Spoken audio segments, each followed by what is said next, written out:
This video was brought to you by my Patreon. Sign up today for as little as $1 a month. Link in the description.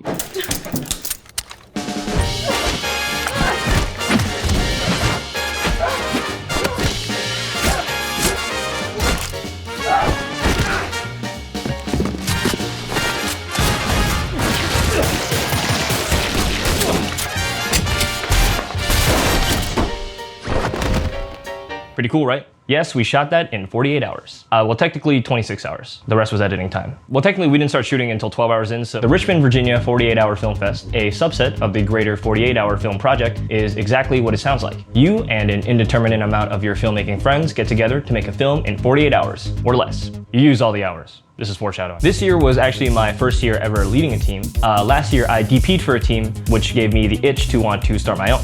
T-minus 24 hours before kickoff. A handful of people in team movie meet to my house to do a camera/location prep. The rules state that you cannot do any creative work before kickoff, which would be hard to do anyway because you don't have your genre yet. But I thought it was important to do a gear prep day. My DPs Jill Moses and Kyle Miller brought their kit. We went through every B-raw compression setting and lens combination. Shout out Hecla, our AD/co-writer, for sitting in on the testing. Hecla, you can say something if you want. Hey. Delete it.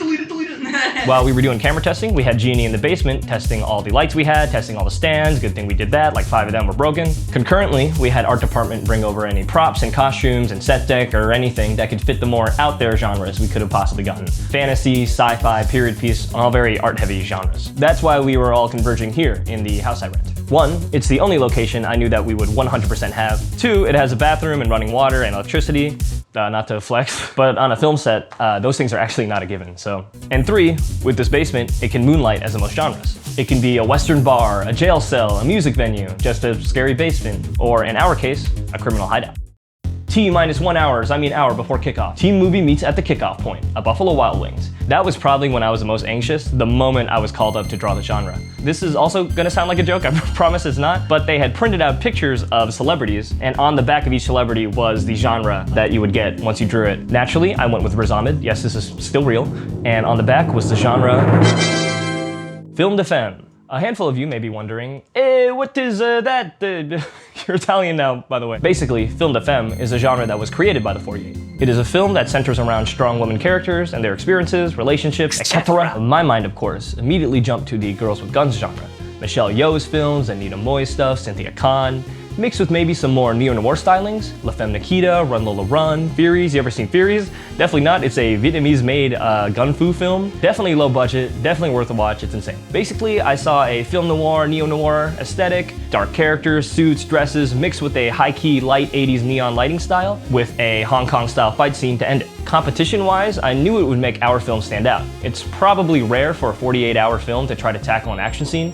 There's choreo, the amount of coverage you need to get, safety, the props, special effects, makeup, visual effects, and cutting it all together in time by the end. Do I need more haze? Is it less hazy? Does that make a difference? You guys want more haze? All of that is rushing through my head in the 17.5 seconds after getting our genre. I rushed home, started writing. A few minutes later, Hecla, our AD, joined me. She was dealing with all the forms and stuff. So many forms. Release forms, location release forms, footage release forms, music release, VFX release, sound effects release. Anyways, after 2 coffees, 4 hours, and a big old the script was done at midnight. The call was set at 8 a.m. and I went to sleep. Just kidding, you don't sleep. Of course you don't sleep before something like this. I closed my eyes for an indeterminate amount of time. In the rain. Shout out to my friend Carly, one of the PAs for grabbing the BTS footage here. We decided to call actors and crew at the same time. While Art was prepping costumes and makeup for the cast, Johnnie and camera could work on prepping the shots, as there wasn't really a shot list. I knew we needed at least safe coverage of every character and a wide shot. I wanted to save our brainpower for the action scene at the end and a cool opening shot at the beginning, which also ended up doubling as our wide shot. Having Kyle run B-cam gave me some extra peace of mind. As long as we were getting the safe coverage, I knew that he could try to get some fancier stuff. And I knew I could trust him and our A-cam DP Jill, as I've worked with both of them many times on similar run and gun style shoots before. So we started with all of Charlie's coverage first, as he had to leave earlier in the day. So after getting his dialogue, there was actually a bit of actiony stuff to grab with him and Viviana. Beat by beat, the moves are pretty simple, but taking the time to walk through even the simplest moves will yield infinitely better results. I can show you actually. So I'll be using this. If you toss it up like this, you'll go probably like this is more comfortable for you. And then it's more of a little kind of angle up here, and you have your left hand here, your right hand. Okay. You can kind of do a gunshot. I'd much rather do 3 rehearsal takes and 2 actual takes that are good, as opposed to 5 mediocre takes. So on 3, am I kind of catching her on the way back? Yes. 1, 2, like name oh, yeah. file angles. And Yeah. One Bravo, take one, mark. And Max, you can color. Action. 1, 2, 3, 4. Cut. And again, keeping the dialogue coverage simple gave us the latitude to spend more time on the stunt stuff. Maybe if you keep the turn even more, would that still be okay for you and everything? I think so. Okay, awesome. As you're grabbing the gun, Charlie, try not to pull too far. One Bravo, take three, mark. Action. 1, 2, 3, 4. Cut. Timing was a lot better on that. I like that. Also, here's this cool new thing we tried. I have this obsession with practical real gun effects. They look so much better than the CG stuff. Obviously, the muzzle flashes are digital, but a lot of the quote gun smoke here was baby powder. It's actually way easier to digitally fake a muzzle flash. It only lasts a frame, but real smoke absolutely destroys the digital stuff. Even if it doesn't literally physically make sense in the space, it's all about the feeling and the impact that you get. There's just something about the physics of real smoke that humans can detect on just like a, I don't know, on some kind of weird evolutionary level. I'm definitely gonna be trying to perfect this effect for future shoots. No pun intended. The rest of the dialogue coverage went pretty smoothly. It was just time consuming. In total, I believe we had over 30 setups, not even counting the B-cam, for just the dialogue scenes. The only hiccup we had was some cast members having trouble with lines, which is entirely understandable, as I would never expect actors working for free to fully memorize an 8-page script in less than 12 hours. Another bonus of having a B-cam, more coverage means more opportunity to edit around stuff like that. No need to get it perfect if you only got 48 hours. So we can do like a half speed of that. Max, if you want to color. Action. 1, 2. Cool, okay. Now that you're catching yourself, sort of splay out all the way here. Try to keep it more tight. Here. It's not more just like this quick rotation here. I'm getting shot from like right here. Yes. And action. 1, 2. We can separate the beats. Cool. Okay, yeah, they don't have to be instant. Cool. Action. 1, 2. Hold that position, that final position real quick. Yeah, okay, cool, awesome. Look at that. All right, let's get quiet on set. Roll camera. Rolling. Roll on. All right, call Max. And action. 1, 2. Cool, and we can cut. Can I just see your gunshots real quick? So you're twisting. Oh, this is. Yeah, try to pull it in instead of twisting your wrist, basically. Does it taste good? Kyle. And action. 1, 2.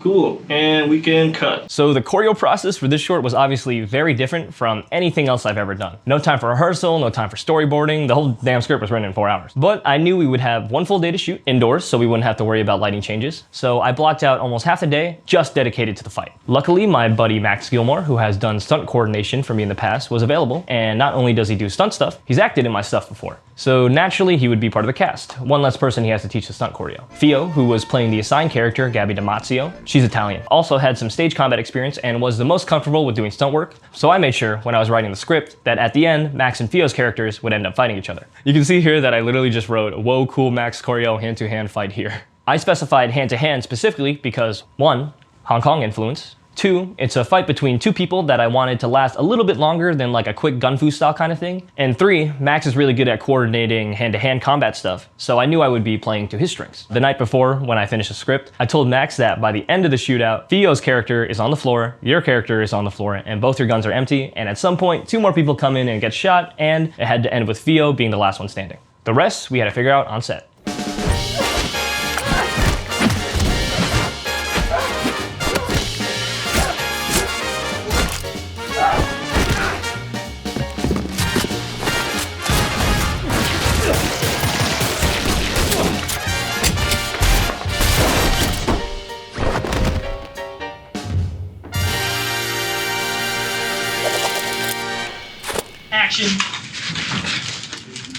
Max came up with this great idea to use his empty gun as part of the fight, which gave both their characters more actionable goals. Max is not just trying to kill Theo, he's also trying to reload his gun. Theo is just trying to kill Max, but also now she's also trying to prevent him from reloading. Cool. Honestly, that's great. And let's see that next chunk. Action. Perfect. Yeah, cool. The only thing is just that timing on the end there. Okay. Let's count that one. And 1, 2. Oh, I was waiting. You go. I was waiting. Let us go. Faster, quicker, faster, do it better. All right, my bad, guys. All right, actors ready? Yep. Yeah. And action. 1, 2. Yeah, for the impact, instead of trying to go up too close, maybe if we were more like kind of bent down like this. Can I just see the grab real quick? Just that last part. Yeah, so kind of like that. Before you guys were, your elbows were kind of like up together. So you want it to be more like that? Yes, yeah. We also broke up the fight into 3 chunks. Each punch-in moment here, the kick to block the first reload, Fio stealing the magazine, and then the final reload by Fio, was a good break point for the actors and the cam ops. Action. 1, 2, 3. Cool, cool. All right, set up. All right, and action. And hold, and cut. Each pause allowed camera to reposition, actors to get their bearings, and in the edit provided me with guaranteed cut points in case I wanted to use different takes. While Max and Fio were running through their moves, I was working with Rebecca and Ryan, the 2 goons that come in during the fight. In fact, while Max and Fio were rehearsing, Leilani was making Max's bloody shirt, so Art wasn't sitting around on set either. I don't know what Jeannie was doing, they get a pass though. Again, it's 48. No pre-production time means any time on set you're not doing anything becomes pre-production time. Concurrent production time? For a no-budget, unpaid production like this one, I would never, ever ask someone to do something I wouldn't be comfortable doing myself. So when I walk some people through stuff, I like to act it out myself. It gives everyone a visual aid, it helps the stunt actors feel more confident, and it breaks the tension a bit depending on how goofy the move is. Act out your stuff, you director, you puss. It can also help the cast if they're made aware of all the tricks you have to make them look better. You can speed up the shot, drop some frames to make the hit stick. Of course, there's the VFX and sound in play, and that the framing of the camera always helps. If you aren't framing the impact of the fallen shot and you know you're not gonna use the whole clip in the edit, you can just tell your actors they can catch themselves at the tail end of the take, and they won't have to worry about how they'll look since that'll never be on camera. Unless you make a BTS video, of course. Rebecca and Ryan had also never done gunplay work before, so I gave them a quick crash course on fake shooting. Ryan's was easier. I wanted him to do the super unrealistic Scarface and Rainbow thing where the rifle's just flying everywhere. His was already gonna look unrealistic, so we spent less time workshopping it. Rebecca, on the other hand, had a shotgun, and I wanted her to do the super cool one-hand cock. I don't know where I saw that first, maybe Hard-Boiled or Terminator. You're actually using the weight of the shotgun to reload itself. Actually, let me get the prop. This is the prop we have here. Shout out to my buddy Chris for this guy. It's actually pretty heavy, so the one-hander is pretty smooth. Don't clip that out of context. This next part is unscripted, if you couldn't tell. So basically how I like to run actors through doing fake recoil with a pistol, and this can apply to like rifles or any kind of gun. Basically I have them kind of hold it out straight. I'm gonna be holding it a little weird for demonstration purposes, but I have them hold it out straight and I kind of just go like this. Kind of imitates the feeling of what a gun recoil is supposed to be. It's more like a kind of a jerk back here, you know, if I do this. More like a jerk back here. And it's kind of all in my elbow and my body because I'm trying to imitate the fact that there's a whole bullet just kind of ricocheting out. And, you know, if you add like muzzle flash and the smoke and everything, it looks a lot better. And you make sure they know it's, it's not this, or God forbid, like something like this, or I don't know, like like this. But yeah, just the pop, it's kind of just like a real quick flex. And then doing this, having that demonstration can make everyone more comfortable, and so they know that they don't look dumb. Whee! Perfect, just like that. And I'm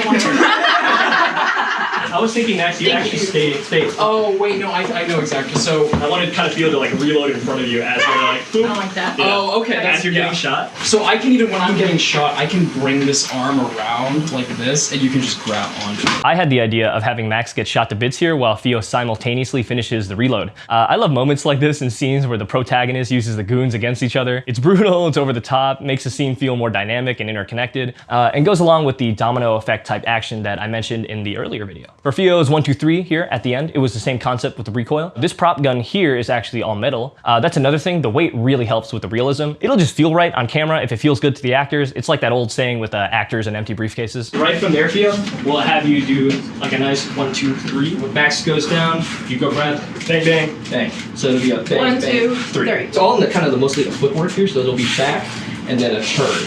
There'll be one shot, then two over here. Oh, okay. Yeah. Bang, bang, bang. Yes. Let me see your gun shot form if you want to just show me a recoil there. That's pretty good, honestly. Yeah. And action.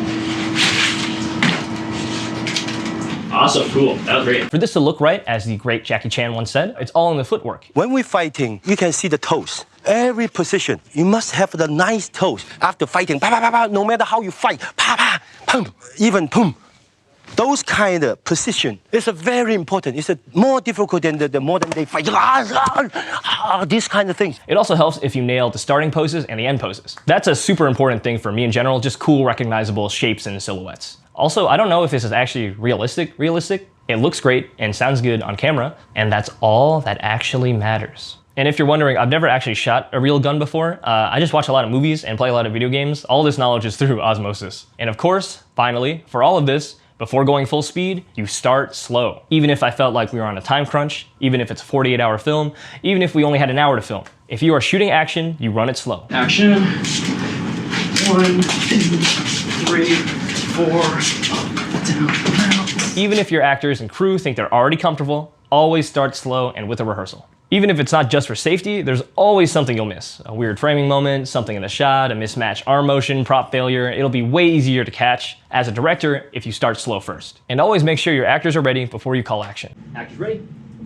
Oh, sorry. I didn't mean to break it. I was waiting for action. You said actors. And action in 1, 2, 3, 4, 5. Just like in the last breakdown I did for y'all, we'd use counts for this. But by the end of it, we were all comfortable going without the counts because it was only a 2-person fight, and I find that once all the actors are comfortable with everything, they can kind of develop their own rhythm with each other. Action!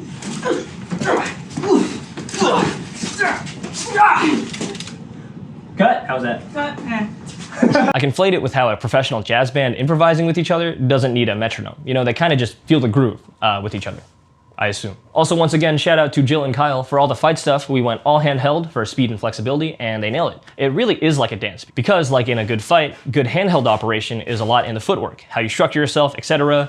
Movement.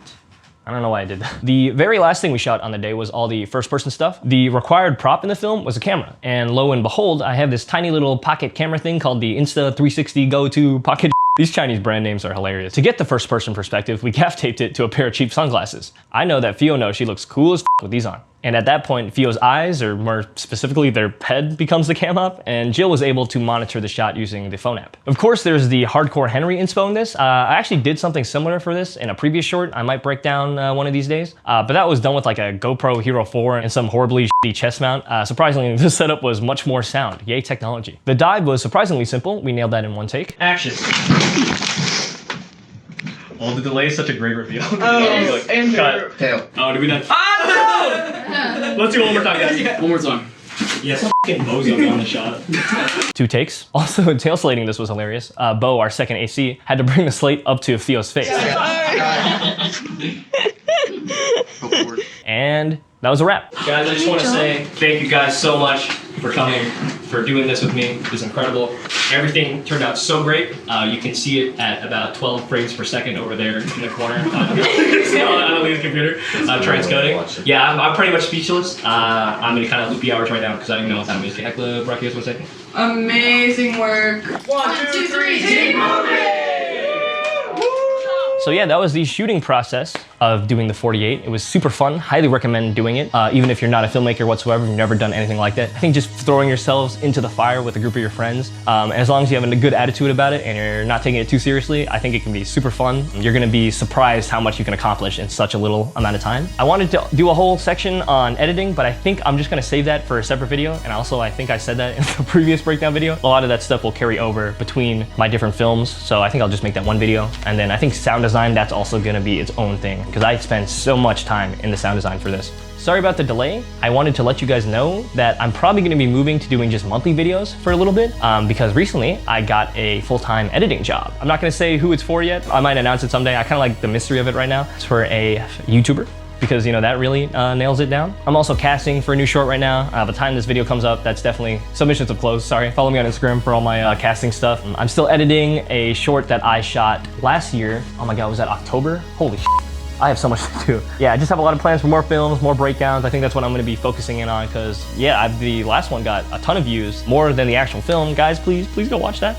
Thank you for my Patreons. Brock Cooper, Ben Clark is a new one. Michelle Cantrell is an old one. I had another new one. Oh, my phone is the teleprompter. Oh, I've been using this as a teleprompter, by the way. Oh my God, I'm gonna check right now. Oh, I'm so sorry. Sherwin.